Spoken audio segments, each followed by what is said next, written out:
নমস্কার,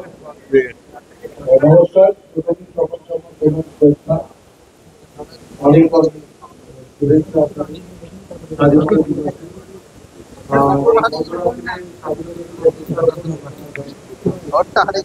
প্রত্যেক বছর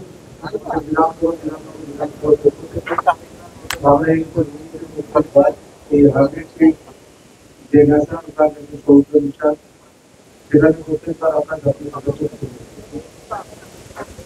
আপনাদের সামনে সঙ্গীত পরিবেশন আজকের দিনবার এবং ছোট ছোট বাচ্চারা পরিবেশন করেছেন তাদেরও আবার এখানে আমাদের মধ্যে সবার নাম করেছিলেন সহ সমস্ত পৌর প্রতিনিধিরা আমাদের এখানে উপস্থিত আছেন, চেয়ারম্যান কাউন্সিলের সদস্যরা উপস্থিত আছেন, আইসি সাহেব উপস্থিত আছেন, টিআই উপস্থিত আছেন, ব্যাংক বাবুরা উপস্থিত আছেন, অনেক কাজ সদস্যরা সবাই উপস্থিত আছেন এবং বিভিন্ন প্রান্ত থেকে যারা এসেছেন প্রত্যেকটা আমার শ্রদ্ধা শুভেচ্ছা অনেক অনেক ভালো।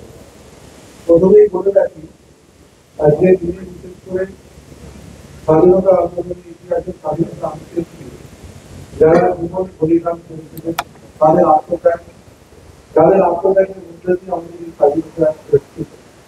বিশেষ করে ক্ষুদিরাম ঘোষ থেকে বিনয় বাদল সুভাষচন্দ্র ঘোষ থেকে শুরু করে মহাত্মা গান্ধী থেকে শুরু করে এর মধ্যে রাজ থেকে মাতঙ্গিনী হাসা থেকে শুরু করে সূর্যশৈল থেকে শুরু করে যারা বিশেষ করে স্বাধীনতা আন্দোলনে অংশগ্রহণ করেছিলেন তাদের প্রত্যেককে তাদের প্রতি শ্রদ্ধা এবং শ্রদ্ধা।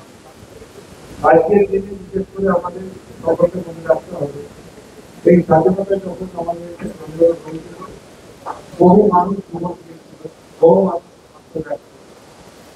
আজকে বিশেষ করে আমাদের এই বিভিন্ন ভাষাভাষী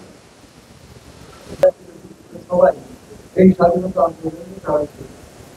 কিন্তু আজকে দুর্ভাগ্যের বিষয় যখন স্বাধীনতার এত বছর পরে আমরা যখন উদযাপন করছি তখন দেশের নানা রকম ভাবে একটা বিভাজনের রাজনীতি আমরা মনে করি যে স্বাধীনতা আমরা পেয়েছি, যে স্বাধীনতা আন্দোলন আমাদের হয়েছে তখন কিন্তু সব ধর্ম মতের মানুষরা আমরা একসাথে অংশগ্রহণ করেছিলাম।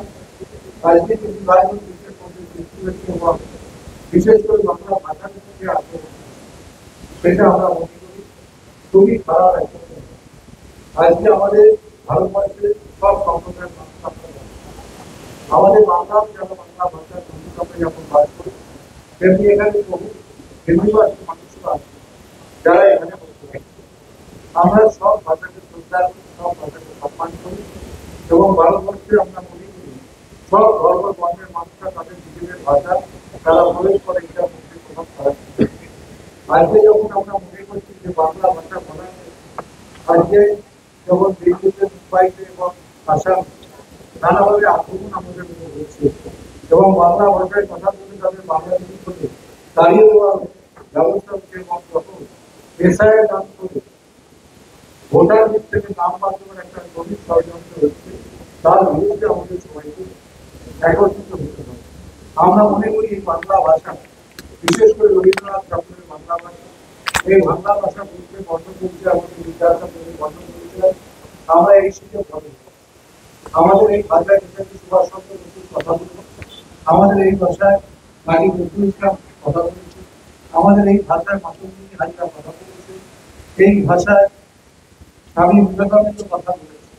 সুতরাং এই ভাষাকে যদি কেউ আক্রমণ করে এবং বাংলা ভাষা বলতে যদি তাদের উপর আক্রমণ হয় আমরা বিশেষ করে এই স্বাধীনতা দিবসে প্রত্যেকেই কাছে আমরা মনে করি এই ভাষার ভিত্তিতে যারা বলছে যারা দেশ শাসনের চাকরি করে রাখে আজকে আমাদের দেশের সেনারা এবং বিভিন্ন যারা দেশের দায়িত্বে আছেন বিশেষ করে তাদের প্রতি আমি শ্রদ্ধা জানাচ্ছি। আমাদের দেশের সৈনিকরা তারা খুবই লড়াই করেন, বর্ডারে দাঁড়িয়ে লড়াই করেন, যুদ্ধে তারা অবতীর্ণ হন।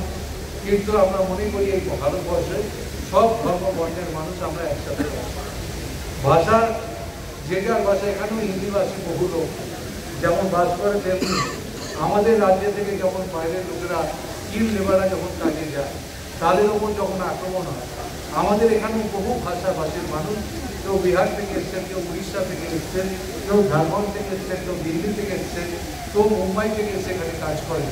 আমরা মনে করি সেই সংখ্যাটা অনেক বড়, কিন্তু আমরা কখনোই এই কথা মনে করি না যারা হিন্দি ভাষায় কথা বলে তারা আমাদের বিরোধী, তারা আমাদের শত্রু, কখনো মনে করি। তাই আজকের দিনে আমাদের শপথ নিতে হবে যে বাংলা ভাষার উপর যদি কেউ আক্রমণ করে এবং বাংলা ভাষাকে যদি কেউ মনে করে উন্মোচ করবে, তাহলে আমরা সকলে প্রতিবাদ করবো। শুধু তাই না, চরম আন্দোলন আমরা এখানে করব। এইটাই কথা আমি সবাইকে বলছি। আজকের এই স্বাধীনতা দিবসের দাঁড়িয়ে আমরা প্রতিজ্ঞা করি, আমাদের নেত্রী মমতা বন্দ্যোপাধ্যায় কিছুক্ষণ আগে বাংলার মুখ্যমন্ত্রী তিনি, আমি বিড়ালে দিয়েছিলাম একটা বক্তব্য তিনি রাখছেন, আবার হাজরা মোড়েও তিনি বক্তব্য রেখেছেন। আমরা সেই বক্তব্যতে আমাদের নেত্রীকে আমরা মনে করি বাংলার যিনি প্রিয় নেত্রী, তিনি যে বাংলায় 86টা স্কিম চালু করেছে, তার মধ্যে আজকে হচ্ছে কন্যাশ্রী দিবস।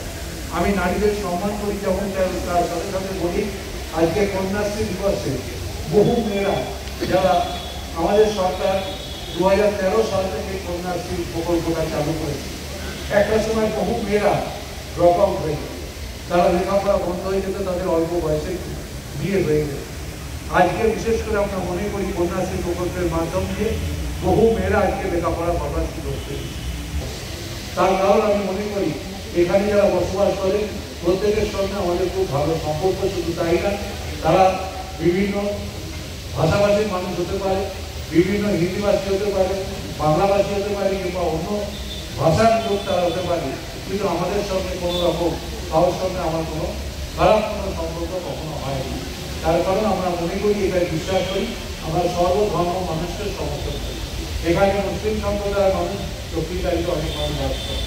আমরা মনে করি আমাদের যেমন দুর্গা পুজো হয়, যেমন কালী পুজো হয়, যেমন জগদ্ধাত্রী পুজো হয়, সামনে গণেশ চতুর্থী যেমন হয়, তেমনি অন্য ভাষাভাষীর মানুষরা, অন্য ধর্মের মানুষরা তাদের পালন, কেউ তাদের ঈদ কেউ পালন করে, খ্রিস্টানরা তাদের বড়দিন পালন করে, সেইটার অধিকার তাদের আছে। তাই আমি মনে করি সামনে দুর্গা পুজো আসছে, সবাইকে আমার অগ্রিম শুভেচ্ছা জানাচ্ছি, আর সবাইকে ভালো থাকবেন।